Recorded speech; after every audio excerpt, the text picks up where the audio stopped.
This is JT Evans, and I have one of the best WCW stars to ever grace the internet and to grace wrestling, Buff the Stuff Bagwell. How are you doing? Wow, first of all, thank you so much for the nice intro, bro. It was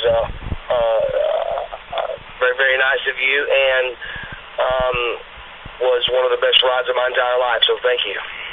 Definitely. You know, you've had an illustrious career, you know, from working in Global Wrestling Federation to WCW to now hitting the Indies, which is the best place to work, you know. You've done just about everything. It really is. Got us a lot less pressure. That's for sure. Definitely. Now, you actually worked, I'm going to start off by, because of a current event that just happened, Sid Vicious has been no-showing for most. You actually worked with Sid. Would you like to talk about that at all? Do you have any opinion? Yeah, I do. I got a big opinion about that. Sid Vicious, brother, absolutely blew my mind not showing up for Atomic Night. Atomic Night is one of the best promoters. His promotion, 304 Wrestling, is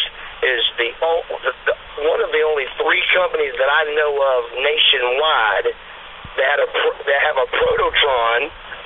You know, what's that called? The big TV screen back there? What's that called? Titantron? What's it called again? Titantron? Yeah, like a Titantron, because a Jumbotron, whatever the big picture is in the back, you know that's a big deal, and it really increases the show value tremendously. So he's one of the only few guys, 3 guys out of 8 years that even have that piece of equipment. He cares, and Sid Vicious flat out no-showed him, and absolutely, I love Uncussed or not, it makes me mad, real mad. Oh, I understand. You know, I actually was the one that helped to get that set up, and Sid, you know, it's kind of garbage that Sid Vicious had to straight up ask who was on the card. Like, he was scared to approach certain people. I swear to you, out of 18 years of pro wrestling and 8 independently, I've never asked that question one time for the fans. For the fans to understand prima donnas, egos, and where all they stand, I've never asked it one time in my entire life. Yeah, you know, and actually you're currently accepting bookings through Top Notch Wrestling Bookings, if I'm not mistaken. And the reason why I said that about never saying it, because I'm easy to get along with, I'm nice to everybody, and no matter who's there, I ain't got a beef with them. And the reason why I don't have a beef with them is they know where they stand with me. Yeah, exactly. If I don't like them, they know it. And if I like them, they know it. And that's the way it is. It's black or it's white. There's absolutely no gray. Definitely. So Sid, there's gray. And with Sid, who's on the card? Who have I made mad? Who am I scared of? Oh, lordy, lordy. He double booked himself, and he took the more money. Let's just call it. I mean, at least be honest about it, you know? At least be honest. Did he double book himself? I didn't hear anything about that. Vicious, you're not rule the world no more. You let it out of the bag. Definitely. So he actually double booked himself? Say again? I said he double booked himself? I didn't know that. I'm sorry, buddy. I had a call come through. Say it again. I said he double booked himself? I didn't know that. That is a 100% opinion. I do fact. I know the business enough. So, you know, that's what I think happened. Yeah, that makes sense. So, you know, let's go ahead and get started with this interview, if that's cool. Yeah, but let me tell you one last thing. Yes. About Sid. He even asked Tom, who's on the card, and he goes, Mark, Bagwell, Buff Bagwell. And he said, oh, God. And I told Tom, I said, Sid don't like me. And he said, why? I said, I've got no idea. I said, nor do I care, but Sid don't like me. So I said, just letting you know straight up, he don't like me. And I saw him in Memphis, though, about a month ago, and we, really talked and shook hands, and everything was cool. But he had told Tom something like, I came up to him telling him about diet and workout, like he didn't know what he was doing or something. Hey, I don't do that to nobody. But even if I did, maybe you should listen to a few tips. Yeah, exactly.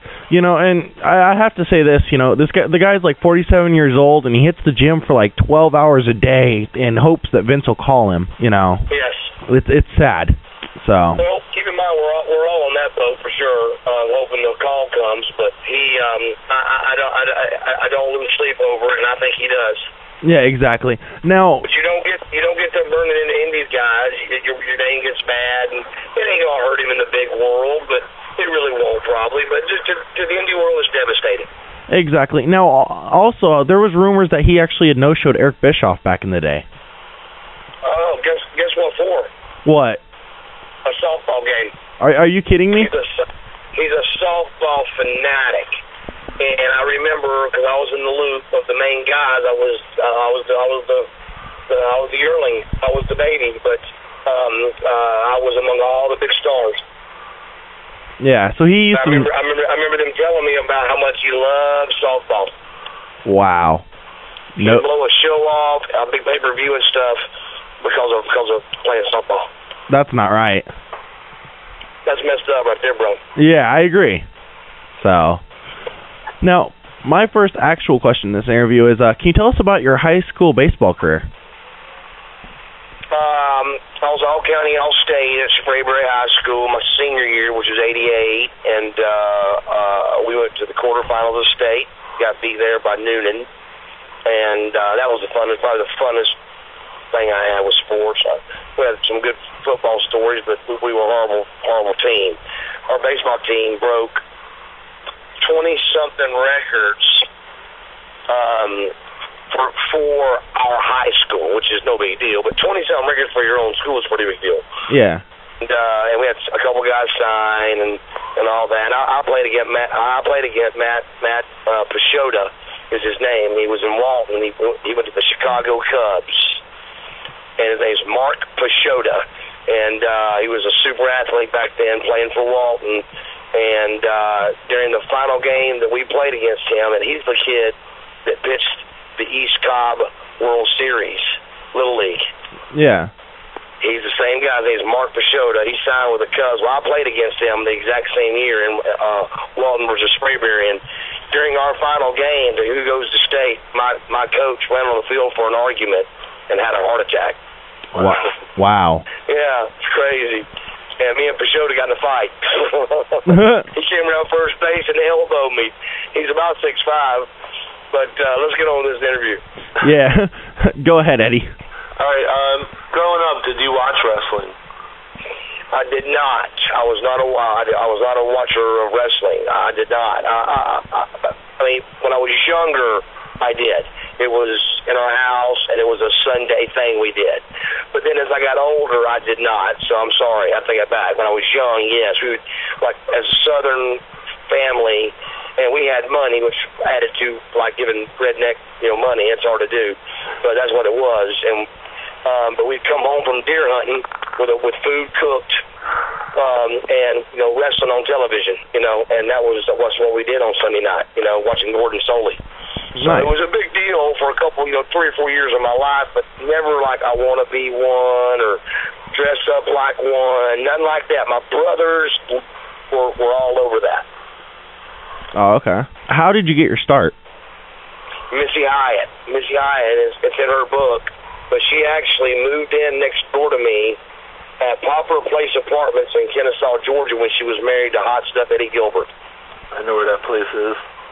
Yeah, I lived there back when that was the only apartment there, and it was the big place to live. But he lived in Poplar Place. You were living big time, Yeah. And now it's just, it's a lot older, but still a nice little area. But